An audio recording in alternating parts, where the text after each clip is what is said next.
A memorial in New Orleans continues to grow for the 14 lives lost in that New Year's Day attack. Yeah, 2 local graduates of Princeton and Chestnut Hill College were killed, and another was injured when that truck plowed down people on Bourbon Street.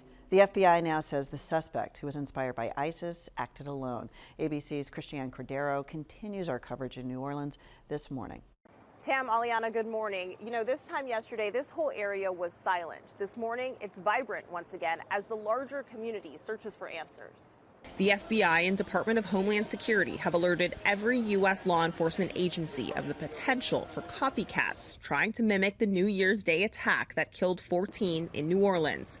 As part of this investigation, officials are trying to figure out how the suspect, U.S.-born Army veteran Shamsud-Din became an ISIS sympathizer. What I can tell you right now is that he was 100% inspired by ISIS.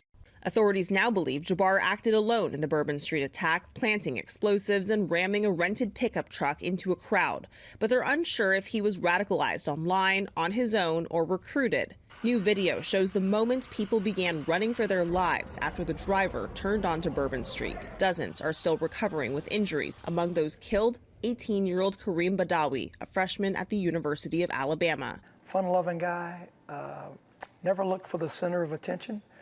He was always there, though, just because he was a positive guy and well-liked. And 26-year-old Drew Dauphin celebrating the new year with his younger brother, Matthew. And everybody that knows Drew and knows Matthew, they were one. They were best friends. Drew lived in Birmingham, but he would go to the lake every weekend to be with his brother.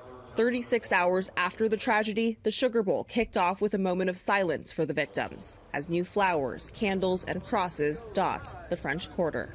In response to the FBI determining Jabbar was inspired by ISIS, the Houston chapter of the Council of American Islamic Relations unequivocally denounced this crime and joined the New Orleans community in mourning the victims. One of those killed, Kareem Badawi, was a Muslim American from Baton Rouge. In New Orleans, Christiane Cordero, Channel 6 Action News.